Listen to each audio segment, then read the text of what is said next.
Some of their photos and films may have dulled with time, but the 30 or so surviving members of the 376th Heavy Bomb Group visiting Tulsa this weekend for their reunion still love to get together to swap war stories. It was a big adventure. The group has held its reunions off and on since 1947. Gordon Rosser of Hudson, Florida, was a tail gunner on one of the B-24s. He says his crewmates balanced the war's feeling of adventure with another thought.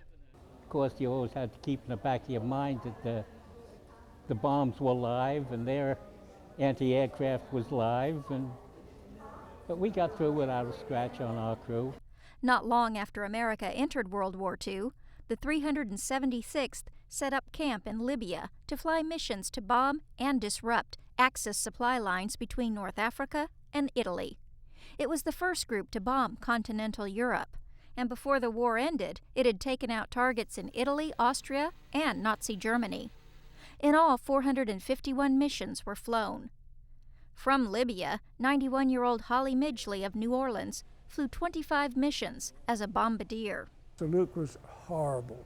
The runway wasn't even paved because it was terrible on the airplanes.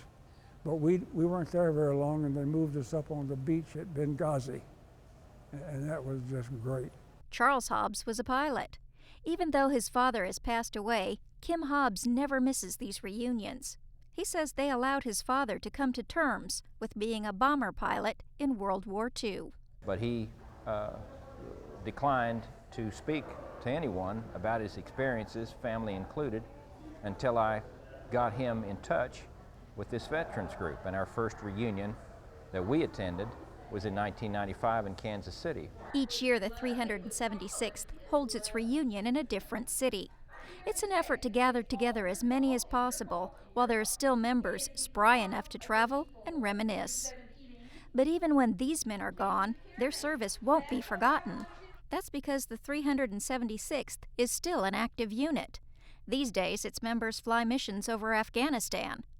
And some of those members will join these men and their families for a banquet Sunday night to wrap up this reunion. In Tulsa, I'm Kathy Tatum, the Oklahoma News Report.